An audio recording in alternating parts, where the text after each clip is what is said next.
Hello बच्चों, welcome my channel Galaxy institute of complete English solution. मैं आज 8th class की फर्स्ट चैप्टर है the best Christmas present in the world. The best Christmas present, सबसे अच्छा उपहार Christmas का इन द वर्ल्ड। इसके जो लेखक हैं वो माइकल्स मोरोप्यूगो हैं। कहानी की जो समरी है वो ऐसे है कि जो लेखक है वो एक ब्राइडपोर्ट एक जगह थी, वहाँ पे एक जंक शॉप की एक दुकान थी, वहाँ से उसको एक डेस्क लेनी थी। और वो डेस्क जिस आदमी के पास थी वो बताता है कि ये करीबन 19वीं शताब्दी यानी 19th सेंचुरी की वो बेंच है और ऑक से बनी हुई है। लेखक चाहता था कि वो मुझे मिल जाए, लेकिन वो उसके दाम बहुत ज़्यादा मांग रहा था, फिर भी उसकी वो बेंच चाहिए थी, उसने उसको ले ली। अब वो जो बेंच थी उसकी जो एक लेग थी वो थोड़ी सी क्लमसी हुई थी, बेकार हो रखी थी बैंडेड से, और कहीं पर उसके जले हुए निशान भी थे कहीं कहीं। तो उसने थोड़ा सोचा कि थोड़ा सा इसमें पैसा भी लगेगा, फिर भी उसके लिए एक चैलेंज था ये, फिर भी उसको लेके आ गया। अब वो जैसे घर लेके आया उसने उसको उसके दराज खोले, तो एक जो दराज थी बहुत ज़्यादा स्टक फास्ट हो रखी है, यानी कि बहुत बुरी तरह से फंसी हुई थी। जब उसने उसको खोलना चाहा तो एकदम अचानक ही खुली। तो जैसे ही उसने उसको खोला, उसमें से एक स्मॉल बॉक्स निकला, टीन बॉक्स उसमें से, और उसमें एक वो सेलो टेप से चिपका हुआ था बॉक्स। उसने उसको खोला तो उसमें एक एनवलप था, लिफाफा था, और उसमें एक लेटर लिखा हुआ था। मतलब लेटर भी क्या था, बहुत ज़्यादा रिंकल हुआ था। और उस पर जो रिसीव डेट थी वो थी 25 जनवरी 1915। पहले तो उसके लेखक के माइंड में आया कि इसको पढ़ा जाए या नहीं पढ़ा जाए, फिर भी उसको पढ़ लेता है, अपनी जिज्ञासा को, अपनी क्यूरियोसिटी को नहीं रख पाता। वो लिखा हुआ था, जो लेटर लिखा था वो था लिखा हुआ था कॉनी के लिए। और उसके लेटर में एक एड्रेस लिखा हुआ था, 12 कॉपर बीचेस ब्रिडपोर्ट, ये उसके ऊपर एड्रेस था उसमें। और 26 दिसंबर 1914 यानी कि क्रिसमस डे से नेक्स्ट डे की जो डेट रही उसके अंदर, उसमें उसने अपने एक डे उसकी प्रिय थी कॉनी, उसके लिए बताता है कि ये जो लेटर था लिखा गया था जिम के द्वारा। तो जो जिम होता है वो एक इंग्लिश यानी कि जो इंग्लैंड होती है उसके उसका एक सोल्जर होता है, सैनिक होता है। तो कहता है कि हम लोग अपनी ट्रेंचेस अपनी खाइयों में बैठे हुए थे, तभी एक बहुत अच्छी सुबह थी, और 25 दिसंबर की बात है। तो बताता है कि वहाँ से दूसरी ओर से एक साइड आवाज़ आती है फ्रिटिश की, हैप्पी क्रिसमस। फ्रिटिश जो इसमें नाम दे रखा है, ये जर्मन सेना का, यानी कि जो जर्मन सेना में नाम होते हैं सोल्जर, उसका मोस्टली कॉमन नेम उनका फ्रिटिश होता है। ऐसे ही इसमें टॉमी एक नाम दे रखा है, तो टॉमी भी जो इंग्लिश नेम होते हैं सोल्जर्स के, मोस्टली उनके यही नाम होते हैं। तो बुलाता है कि क्या हैप्पी क्रिसमस, तो वहाँ से टॉमी बोलता है हैप्पी क्रिसमस।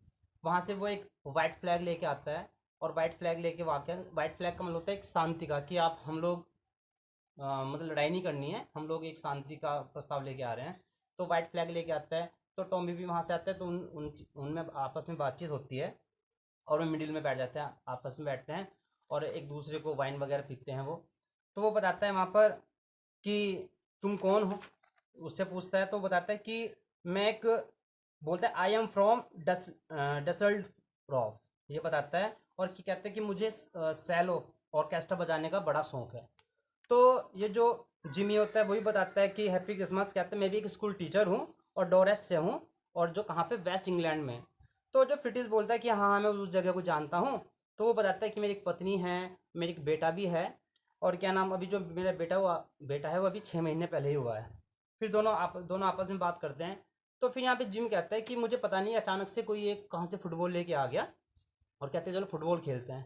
वो कहते हैं मुझे तो क्रिकेट का शौक है, लेकिन फिर कहते हैं कि चलो हम फुटबॉल खेलेंगे, ये भी एक वार है, लेकिन इस वार में कम से कम ना तो कोई अनाथ होगा, ना किसी की पत्नी विधवा होगी, और ना ही कोई लड़ाई होगी।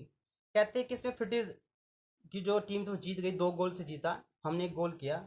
उसके बाद हम लोग वापस अपने उसमें आ गए, अपने टेंचेस में आ गई, और मैं अपनी खाइयों में वापस आ गई वहीं पर।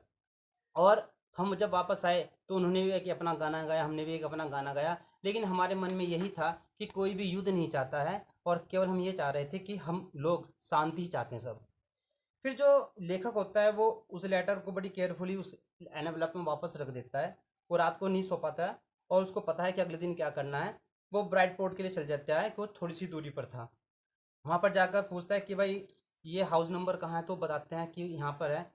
तो कहते हैं वहाँ पे एक ओल्ड लेडी है, करीबन 100 की होगी, उसके ऊपर ही उम्र होगी उसके, ऐसा बताता है।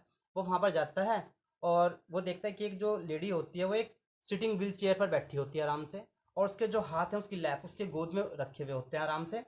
और उसके देखते हैं कि एक जो उसका जूड़ा यानी कि सिल्वर जो वाइट होता है पिन से जुड़ा हुआ था, उसका जूड़ा वहाँ पे। उसके बाद उसको बोलता है हैप्पी क्रिसमस, और कहते हैं कि मेरे पास एक लेटर है, मुझे ऐसे ऐसे मिला है, मैं इसको आपको देना चाहता हूँ।